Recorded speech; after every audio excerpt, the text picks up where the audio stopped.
What you're talking about is, well,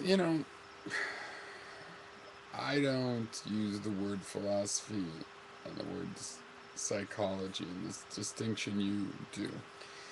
But the sense in which your definitions, I don't know, make some sort of slight sense is, that there's associated with philosophy this love of truth. Now, psychologists would like to say, you know, their study is not all about, you know, feeling good in the sense that somehow you're allowed to lie to yourself. It's not just philosophy that says that you shouldn't lie to yourself. But there is something about philosophy because, we have this idea in the West that if you lie, there's benefits, and if you can lie to yourself and feel better, for example. And yet, there's something about philosophers where they don't feel good when they do that, or maybe they do but still refuse to do it. Some people want to call it a higher calling or whatever.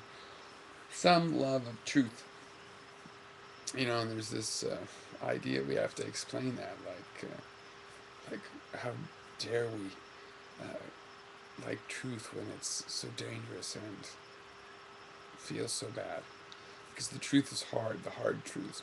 When you get a taste for the so-called hard truths, you just can't do without them. They feel great knowing the truth feels good, and it feels bad in some part of your brain, but there's a part that's like, because things become clear, things start to make sense. It's a tremendous relief to anybody that's curious to know. And we all are to a certain degree, and you can try to turn that off at a certain point. But, I think you're fooling yourself. It feels better not to fool yourself, I think.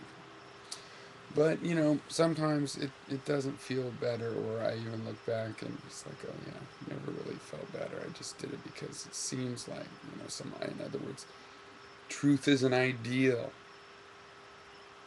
and maybe never paid off. Not never, but I mean, in a certain situations, it never paid off in that situation. And yet I still did it and would do it again. That is, be truthful. So yeah, there is something to that. I put my philosophy through that it's to be truthful before generating nice feelings, in my psychological approach of my own personal psychology. And yet I still think life is